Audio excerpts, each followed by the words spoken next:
Bom, boa tarde a todos. A gente está aqui hoje, diretamente do Hotel Barra Palace, na Barra da Tijuca, para um encontro mais do que especial com a Carmen Alves. Então, a gente hoje está aqui comemorando um ano de projeto da Carmen, né, Lágrimas do Sol, que foi lançado o livro ano passado, em janeiro.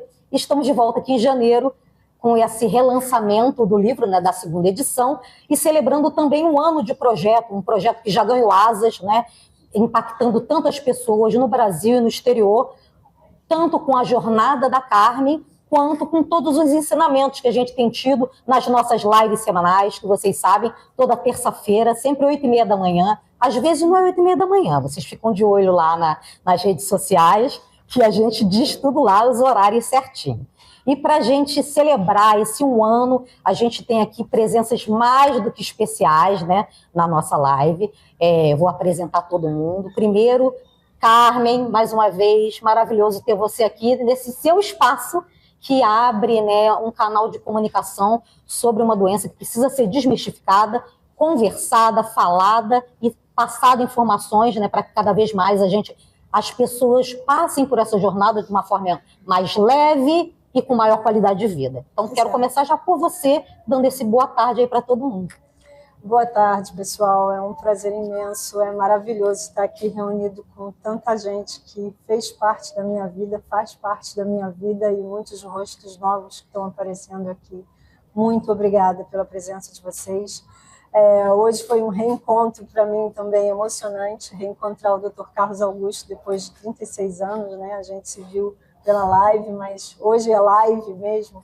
E é muito especial para mim, porque a jornada ela não é fácil, mas como a Lígia disse, a gente tem que encontrar motivos para continuar sorrindo e levar para quem está passando por essa jornada essa qualidade de vida, porque, como eu falo sempre, nós não somos um diagnóstico, nós somos pessoas com muitos sonhos e desistir mesmo nunca é uma opção. Então, o meu canal, graças a Deus, a gente está crescendo com essa mensagem, que é a que eu quero levar para vocês. Independentemente do câncer, independentemente do diagnóstico, a vida é hoje e ela é linda. A gente tem que encontrar sempre um motivo para sorrir. Vocês que estão aí do lado da telinha, do outro lado, não estão vendo, mas a gente tem aqui na nossa frente uma série de pessoas especiais, familiares da Carmen, convidados especiais, pessoas da Rede Sem Fronteiras, pacientes que estão aqui com a gente, seguidores, todo mundo aqui. Amigas de infância. Mas o que eu queria dizer é que eu prometi para ela que eu sempre ia encontrar um motivo para sorrir. E vai. É isso. Bom, na nossa live a gente também tem o Dr. Carlos Augusto, que é um oncologista, Carmen já apresentou aqui.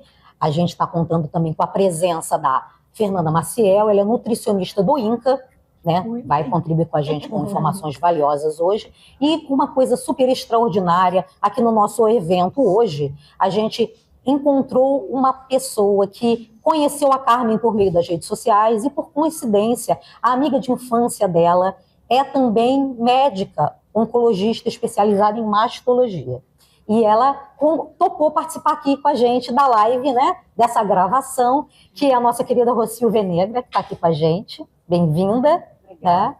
E é isso, vamos lá começar a nossa live, né? Já aqui apresentei todo mundo. Eu estou aqui com esse microfoninho, gente, pequenininho aqui do meu lado, que eu vou tentar, eu e a Rocio, dividir aqui esse nosso microfone. Vai funcionar e vocês já estão ouvindo a gente. Curte, comenta, compartilha. Essa live sempre fica ao vivo lá no canal da Carmen. Vocês vão poder ver sempre. Bom, Dr. Carlos, primeira pessoa com quem eu vou logo falar. Dr. Carlos já esteve com a gente no passado, numa live, volta aqui hoje, né? Ao vivo mesmo, todo mundo juntinho. Conta um pouco pra gente sobre essa jornada do paciente, né?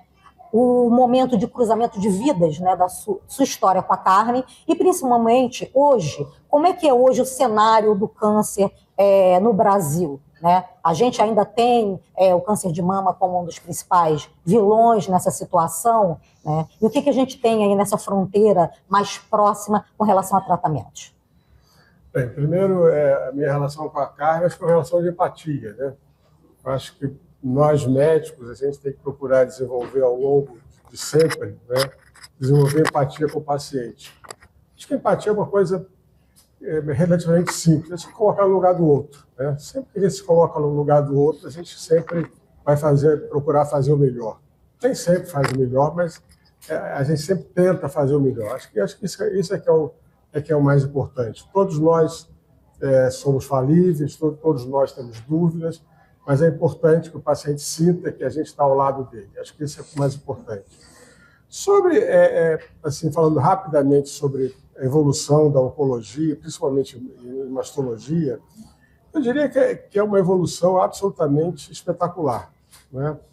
Eu estou formado há 45 anos, faço oncologia clínica há 43 anos, e a forma que eu comecei a tratar câncer de mama há 43 anos, eu diria que é quase que completamente diferente do que é agora. Então, agora você consegue entender melhor o tipo de tumores. Câncer de mama não é uma doença só, são várias doenças com esse mesmo nome, os tratamentos são diferentes, a imagem melhorou muito e a chance de cura melhorou muito. Só para dar um exemplo assim rápido, as pacientes, por exemplo, que tinham um determinado oncogene chamado HER2, antigamente era uma paciente de mau prognóstico. Hoje em dia, na verdade, essa paciente é de um bom prognóstico. Por quê? Porque nós temos um tratamento extremamente eficaz, tanto quanto a paciente na fase inicial, quanto na fase mais avançada. E, sem querer me estender muito, infelizmente, a medicina que a gente vê no consultório, infelizmente, não é a mesma medicina que a minha filha vê no serviço público. Então, hoje em dia, no meu consultório, é raro uma paciente com câncer de mama avançado. Eu diria que é extremamente raro. Talvez nos últimos 12 meses eu tenha visto 2 casos. Infelizmente, no Cardoso Fontes, onde a minha filha trabalha, agora no INCA 2, 3, isso é frequente. Mas isso é uma questão política e que não vale a pena discutir aqui. Mas, de qualquer forma, eu diria que para esse grupo de mulheres, né, que estão aqui, são mulheres de classe média, que fazem exame preventivo, hoje em dia, câncer de mama é uma doença absolutamente curável, na maioria das vezes. Na maioria das vezes, você não está usando mais quimioterapia, na imensa maioria das vezes, os tumores não precisam fazer quimioterapia, você trata com comprimido. A cirurgia, cada vez mais, são cirurgias mais regradas, são cirurgias menores. Então, a parte estética, né, melhorou muitíssimo.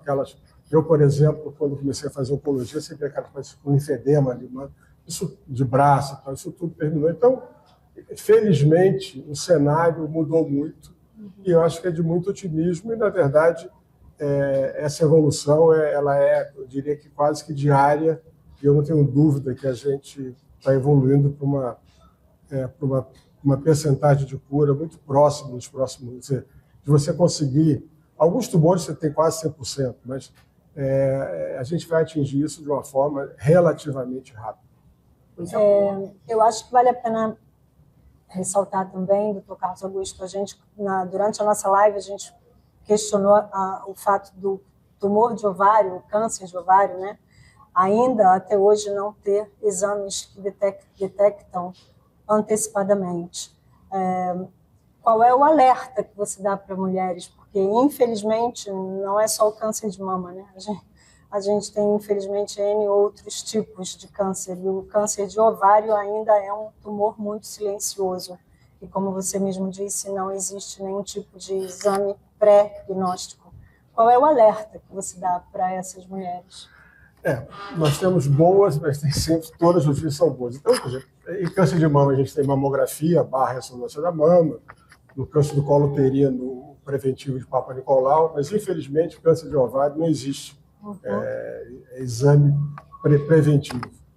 E, infelizmente, o câncer de ovário abre, na maioria das vezes, já com doença avançada, exceto se a mulher faz um ultrassom por qualquer motivo e já detecta um nódulo no ovário. Mas Porém, no meu caso, por exemplo, eu tive febre. Foi assim um sinal que poderia ter sido um alerta. Febre não é, né? Febre, você pode ter uma febre, você pode ter uma dor uma fé por algum motivo e vai fazer um exame e detecta câncer de ovário. Né? Então, agora, só para colocar assim, um grupo de mulheres, cerca de 10%, estourando 12% de mulheres com câncer de mama, tem uma mutação, e essa mutação aumenta a chance de câncer de ovário. Então, nessas mulheres que têm mutação, você detecta, tira os ovários antes e você cura na imensa maioria das vezes. Mas, infelizmente, câncer de ovário, mesmo se a mulher fizer exame preventivo, não detecta câncer inicial, exceto, hoje em dia, por questão de imagem, como a gente faz muita imagem, você acaba detectando câncer inicial, como é câncer de rim, por exemplo. Na minha prática, câncer renal hoje em dia parou de ver massas. O paciente tem qualquer aparece um pequeno nódulo no rim e detecta. Né? Mais ou menos é câncer de ovário. Mas câncer de ovário, infelizmente, quando abre, já abre com ascite, doença volumosa. Então, essa não é ainda uma boa notícia. Então, deixa eu falar aqui, olha. Conta pra gente como é que sua vida cruzou com a da Carmen. Eu era staff do INCA, acho que o staff júnior, como a gente chamava na época, né? E a Carmen realmente teve um câncer de ovário avançado e que difícil tratamento. Acho que ela recebeu uma segunda, terceira via de tratamento, era uma situação muito desafiadora e que felizmente veio a cura. Quer dizer, não era uma situação fácil, não é? Mas eu acho que a forma como a Carmen encarou a doença, isso é importante. Né? Hoje em dia, a gente sabe que nós não somos escravos só dos nossos genes. Né? Os nossos genes são importantes, mas o que a gente faz ao longo da vida muda os genes. Então, mesmo questões, vamos dizer assim, emocionais, isso tem marcas genéticas. Se você faz exercício, você tem genes melhores. Se você come, se você faz uma alimentação mais saudável, você tem genes melhores. Então, a forma que você vive, quer dizer, o ser humano está dentro de um contexto global, quer dizer, a gente está dentro de um contexto da poluição, que se alimenta, o exercício que faz, as emoções, boas ou más, tudo isso a gente hoje em dia sabe, e o nome desse estudo chama-se epigenética, quer dizer, que isso tem marca, quer dizer, só para vocês terem uma ideia, como essa coisa é poderosa, vocês perceberam que mulheres que sofreram no Holocausto, por exemplo, desenvolveram marcas epigenéticas e transferiram para os filhos. Então, é incrível. E, na verdade, isso é um pouco da evolução. Né? Por que as pessoas que vivem no Equador têm pele mais escura do que aquelas que vivem no Polo? Porque, ao longo do tempo, os genes fizeram com que essas pessoas tivessem pele mais escura para poder se proteger do sol.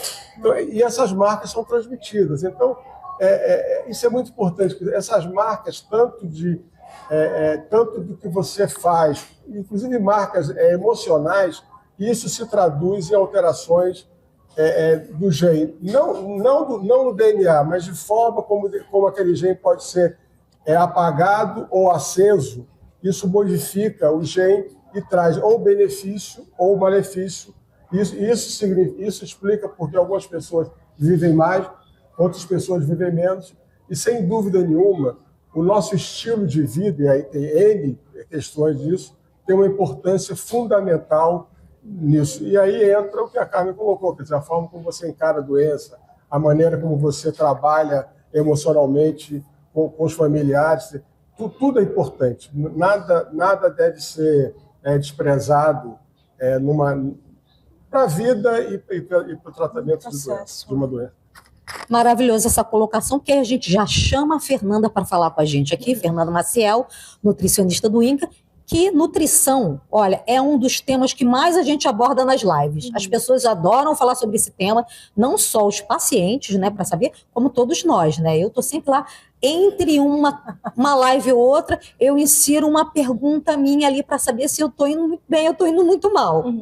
Com minhas escapadas nas alimentações. Então, a Fernanda hoje aqui vai poder falar sobre isso, sobre essa importância de termos especialistas como você em oncologia, não é uma nutricionista normal, uma nutricionista especializada em oncologia. Qual a importância disso, né? De a gente ter esses especialistas para que cada vez mais a gente ofereça qualidade de vida para esses pacientes e melhores formas de se alimentar mesmo, né? Porque é difícil, né? Sim. Fala pra gente sobre isso. Sou nutricionista, especialista em oncologia pelo INCA. E hoje em dia, cada vez mais, a gente vê que é uma área que mais cresce e que tem muita demanda. Querendo ou não, que hoje o câncer é a segunda causa de doenças, né, da população mundial, a nível mundial. E então temos bastante demanda e carece de especialistas, nutricionistas, especialistas em oncologia. E temos hoje crescendo, tem bastante gente se formando e tem a necessidade dos pacientes. Cada vez mais, a maior dúvida dos pacientes é quanto à alimentação, uma das principais dúvidas. É quanto à alimentação, ainda mais quando inicia o tratamento. O que come, o que pode prejudicar o tratamento, o que pode melhorar o tratamento. Então, o nosso papel, né, como nutricionista é fundamental na vida dos pacientes, desde o início da jornada, na quimioterapia, na cirurgia, para ter uma melhor resposta do tratamento, na na hormonioterapia. Então, assim, é fundamental o nosso papel hoje, uma área que cada vez cresce e necessita de profissionais especializados. Nesse contexto, Fernanda, cada paciente vocês propõem um tipo de alimentação? Porque tem pacientes que atravessam o tratamento e não sofrem tanto, entre aspas, né, com náusea, eles aceitam melhor a alimentação, assim como tem pacientes que eles têm uma dificuldade muito grande, né? E aí vocês fazem uma rotina para cada paciente? Como é que funciona isso no INCA, principalmente, que é onde você está? Tudo depende da fase do tratamento do paciente. Então, depende qual é a proposta inicial do tratamento, qual fase do tratamento o paciente está. Então, de acordo com a demanda, se está em cirurgia, qual é a proposta da cirurgia? Se já está na hormonioterapia, tem alguns alimentos que a gente pode ou não consumir, tem que orientar esses pacientes. Então, tudo depende da fase. E depende da composição corporal também do paciente, do momento da jornada que ele está. Então, eu falo, quanto mais previamente a gente acompanhar esse paciente, melhor porque assim, a gente vê que o paciente tem uma resposta melhor, né, do tratamento. Porque tem uma melhor preservação da massa muscular, tem uma qualidade de vida melhor com o manejo dos sintomas. Então, assim, depende da fase do tratamento e a gente vai intervir em cada momento do tratamento. Então, assim, quanto mais previamente a gente intervir, melhor. Então, o melhor momento para o nutricionista oncológico começar é desde o começo do tratamento do paciente. Mas qualquer fase do tratamento vai ter ações que a gente pode trabalhar e manejar de acordo com o tratamento atual proposto e as consequências do tratamento que já foram feitas.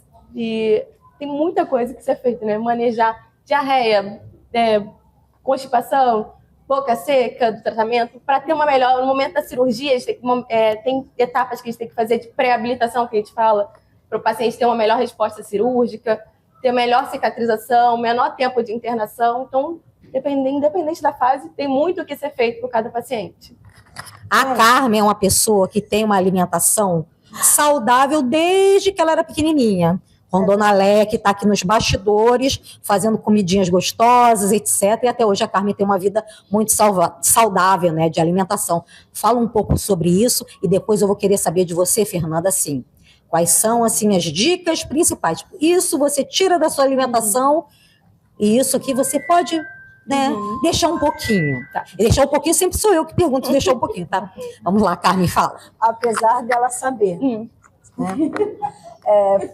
Eu ia falar, inclusive complementar, que eu acho maravilhoso esse segmento que a oncologia está tendo. Na minha época não tinha nada disso, né?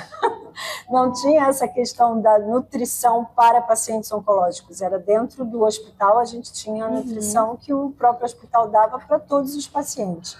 Mas hoje em dia eu já vejo a nutrição tanto dentro dos hospitais oncológicos como particulares e o exercício. Tem aqui a minha amiga da faculdade representando a nossa universidade rural. Eu sou formada em educação física e eu acho, tem aqui várias amigas também que são da área de educação física, o quanto maravilhoso é ter profissionais direcionados aos pacientes oncológicos. Isso na minha época não existia. Então, tratar pacientes oncológicos no esporte é maravilhoso. E na saúde, eu sempre ressalvo nas minhas lives, desempacotar menos, descascar mais. Hoje mesmo estava conversando com as meninas que prepararam esses quitutes maravilhosos, que inclusive não foram as meninas, né? A menina, Márcia, desculpa.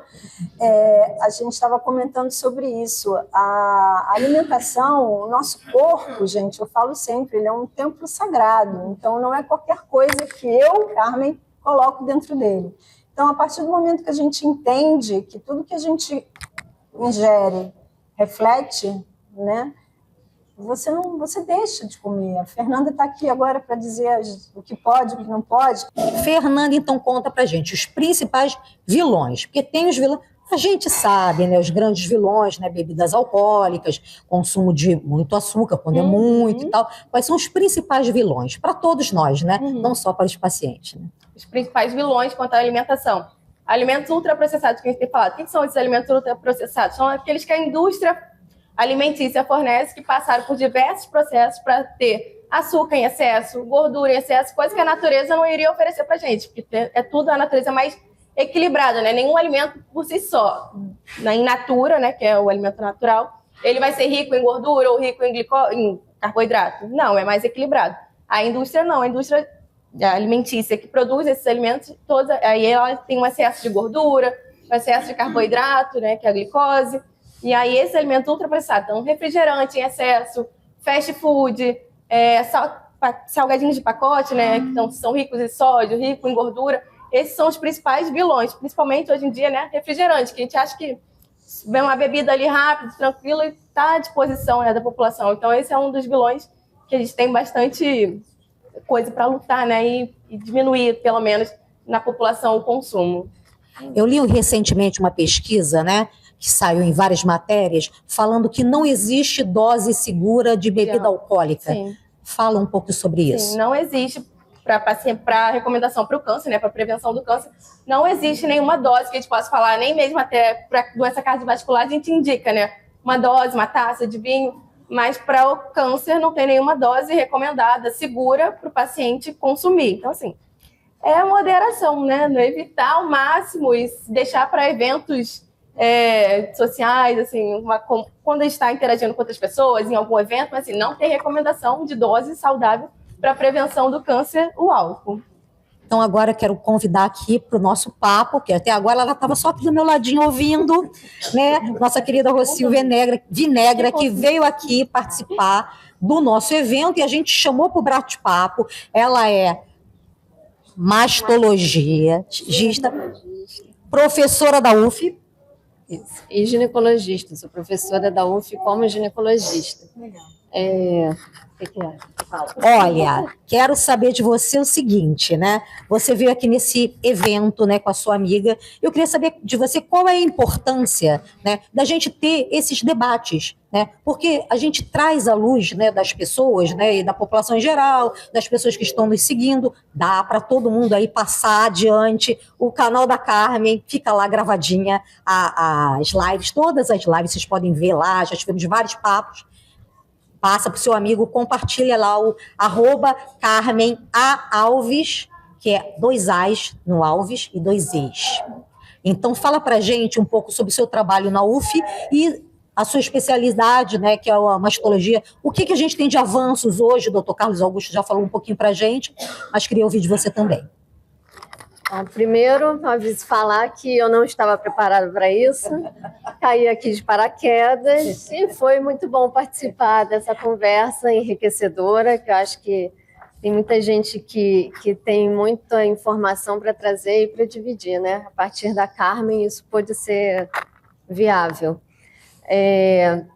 Meu trabalho na UF é como professora universitária, e pegando um pouco do que o Dr. Carlos e a Fernanda falaram, e a Carmen também, são pontos importantes para a gente pensar na saúde como um todo. E, enfim, a gente trabalha os alunos para passar esse tipo de informação e a gente tem que, a partir desses momentos, saber divulgar isso também. As questões do câncer de mama, realmente, ele tem 45 anos, eu tenho 25 anos, formado um pouquinho menos, mas eu já vi muita transformação desde que eu comecei a estudar. realmente câncer de mama vai matar aquelas pacientes que não têm acesso. E, infelizmente, no serviço público, a gente vê esses pacientes que chegam em estágio mais avançado, então tem mais dificuldade. A nutrição oncológica faz muita diferença no tratamento dessas mulheres, no acompanhamento de todos os tipos de câncer e de doenças, mas na oncologia especialmente, inclusive nos cuidados paliativos, trabalhar junto com a nutrição oncológica ou que seja, o dia a dia de quem pode modificar. A atividade física, a musculação é também recomendado, obviamente, para todo mundo, para fazer a parte, para ter a proteína e a parte muscular ativa, mas fazer a atividade física que a pessoa tiver disponível, que tiver acesso, que dê um pouco de prazer, porque atividade física sem prazer vira uma medicação chata, que tem que ser feito como medicação, mas tem que ser feito como obrigação. Então, a atividade física que tenha prazer vai dar um pouco mais de base para a gente enfrentar uma musculação. E, enfim, é isso que a gente tenta passar, junto com a empatia, que ele começou falando desde o início, né? É o trabalho principal da gente enxergar o outro como é, se tentar colocar no lugar do outro, porque ser o outro é impossível. Então, eu acho que isso que a Carmen, pelo pouco que eu pude captar aqui hoje, tenta fazer também, na medida que ela tenta passar isso que ela enfrentou na vida dela para as pessoas que estão acompanhando.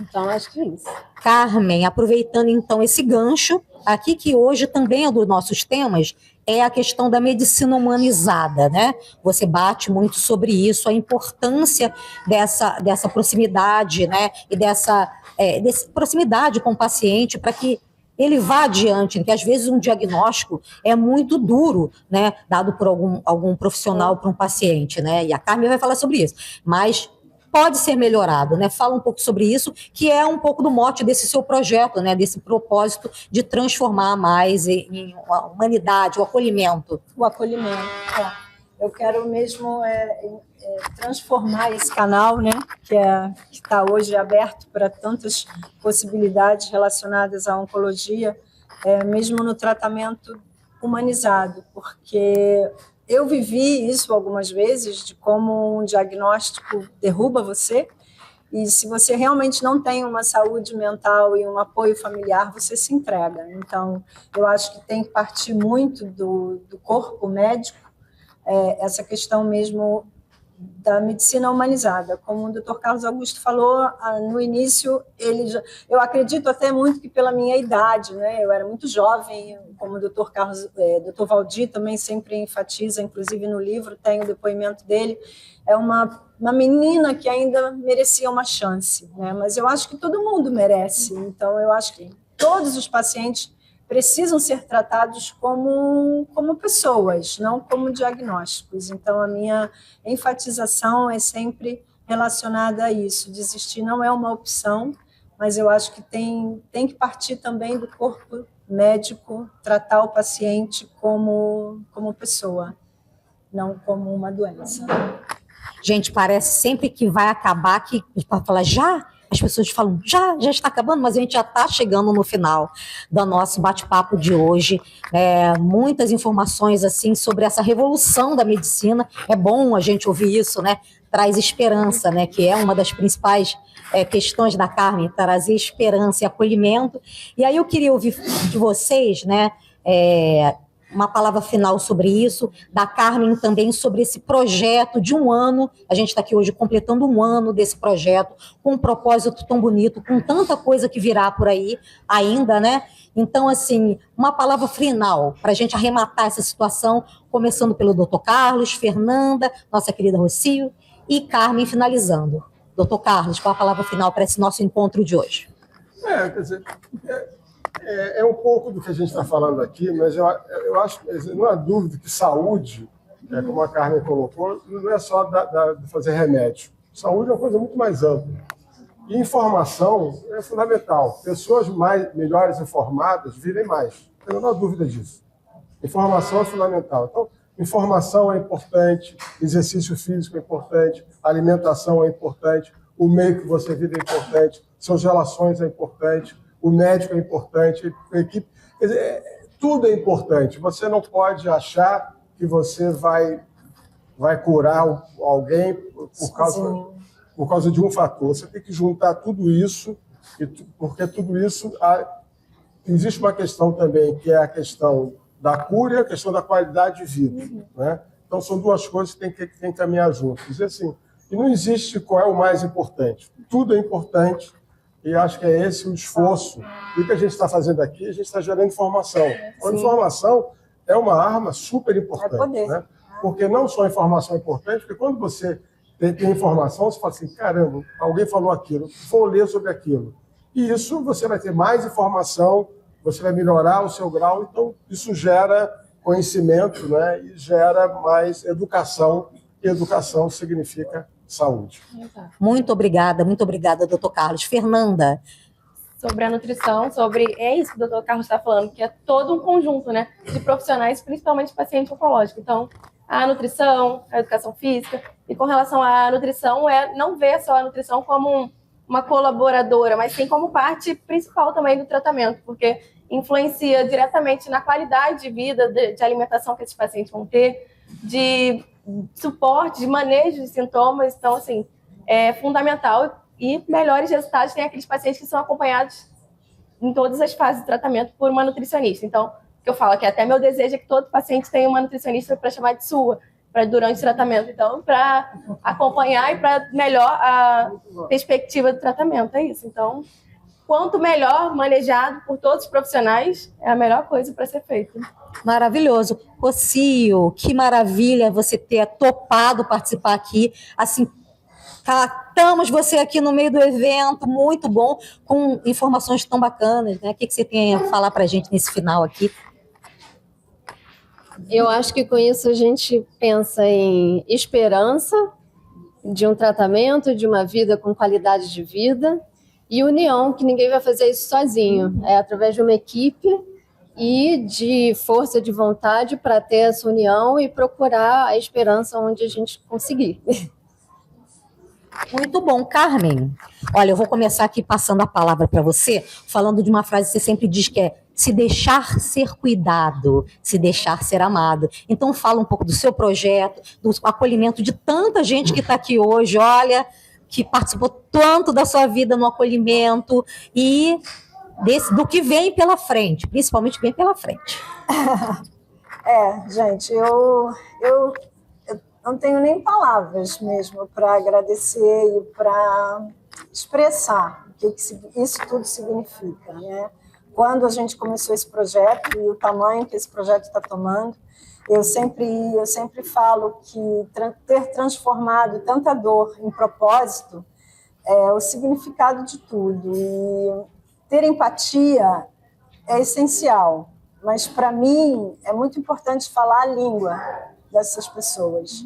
E a Carla está aqui hoje e para mim é muito importante saber que eu falo a mesma língua que ela.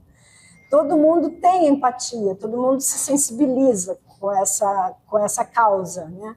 Mas quem passa é que sabe o que está escrito no meu livro. Então, não é nem assim, é esperar que as pessoas entendam exatamente o que é. Claro que não. É realmente cada um sabe da sua dor, cada um sabe da sua limitação, cada um sabe do seu propósito. Quando a gente encontra esse propósito, independente do problema que seja, que dá sentido para tudo. E eu encontrei o meu. Eu acho eu tenho absoluta certeza que eu estou no caminho muito certo de poder estar levando essa palavra de esperança para todas as pessoas que estão passando, não só pelo câncer. Eu sei que a minha vida, o meu modo de viver também inspira muita gente. Muitas de vocês estão até aqui e eu recebo esses relatos, isso para mim é gratificante demais. E não tem gratificação melhor. Os relatos que eu recebo via Instagram, via WhatsApp, os directs que eu recebo das pessoas falando: Carmen, eu prometo para você que eu não vou desistir. Não tem preço, gente. Vocês não podem ter noção do tamanho que isso é para mim. Então, estar transformando tudo isso nesse propósito gigante que a gente está fazendo, e é só o começo, né? Porque a gente tem muita coisa boa para trazer aí para vocês. Eu só tenho a agradecer. Então, mesmo, muito obrigada a todo mundo que está aqui hoje, todo mundo que está escutando o nosso bate-papo. Dr. Carlos Augusto, que imensa satisfação revê-lo depois de tanto tempo. Como eu falei na nossa primeira live, eu acho que eu sou um imenso troféu para você, né? A minha cura e o meu estilo de vida, e hoje está levando isso tudo para tantas pessoas, eu acho que é um pagamento da sua profissão, né? Como o Dr. Valdir falou para mim várias vezes, a minha cura é um pagamento imensurável para ele. Fernanda, obrigada. Obrigada a você por ter participar desse encontro, dessa roda de conversa. O senhor ter encontrado você hoje aqui através da Carla foi um presente. Muito obrigada. Que é uma amiga muito querida que está aqui da Suíça. Falou assim, vamos fazer sim. E ela deu todo o apoio. Rosângela, muito obrigada. Vem cá, por favor. Você consegue falar. Olha só, antes de terminar, queria falar para vocês aí que estão vendo a nossa live, a gente está captando vários depoimentos aqui de pessoas que estão aqui com a gente hoje. E vão estar todos lá também nas nossas redes sociais. Então, vocês acessem lá, a gente tem muita gente bacana hoje aqui, que vai dar uma palavrinha sobre tudo que a gente passou aqui hoje, tá bom? E fiquem de olho nas nossas lives, toda terça-feira, 8h30 da manhã, vem por aí muitos temas interessantes, como os direitos dos pacientes com câncer. A gente vai ter a participação na nossa próxima live, no dia 3 de fevereiro, da doutora Sima Ferman, que é a diretora da ala pediátrica do INCA, e muito mais coisas por aí, tá bom? Até a próxima, um beijo, obrigada a todos, obrigada a vocês. Tchau, tchau. Eu tenho 68 anos, fiz uma prostatectomia radical em 2007, fiquei estéril e impotente aos 48 anos, casado com uma mulher bonita, e isso impactou muito a minha vida, né? Porque muitos dos meus amigos que tiveram câncer de próstata chegaram até o suicídio, por conta dessa deficiência física que o homem não dá valor ao que ele tem, que é a próstata, como é o útero e o ovário, que são os ovários para a mulher, mas muitos homens são levados ao suicídio por causa disso. Eu escutei com muita atenção as palavras do Dr. Carlos, falando de estilo de vida, de boa alimentação, de exercícios, mas eu queria deixar aqui o meu testemunho, né? Em primeiro lugar, eu gostaria de fazer uma diferenciação entre religião e espiritualidade. São coisas diferentes, né? Você pode ser católico, protestante, budista, lá o que seja, mas você tem que ter uma espiritualidade. E essa minha espiritualidade que eu adquiri a partir do meu problema, da minha crise de saúde, foi o que me salvou. Eu acho que todos nós aqui, isso não foi falado até agora, mas a espiritualidade é fundamental para todo paciente de câncer. Tá? Eu conheço muita gente que, como eu falei, se desesperou, casamentos destruídos, relações familiares completamente destruídas por falta de espiritualidade. Então, não estou aqui fazendo propaganda da minha religião, que hoje eu sou protestante, né? Hoje não, há 21 anos. E eu queria que assim, todo mundo levasse em conta isso, que é o mais importante. Não é só o estilo de vida, não é só a boa alimentação, o exercício, o convívio familiar, mas acima de tudo é isso. Tá? Então, não sei se é uma sugestão, porque conselho a gente não dá. E, enfim, eu acho que isso tem que ser batido, tem que ser falado com muita convicção.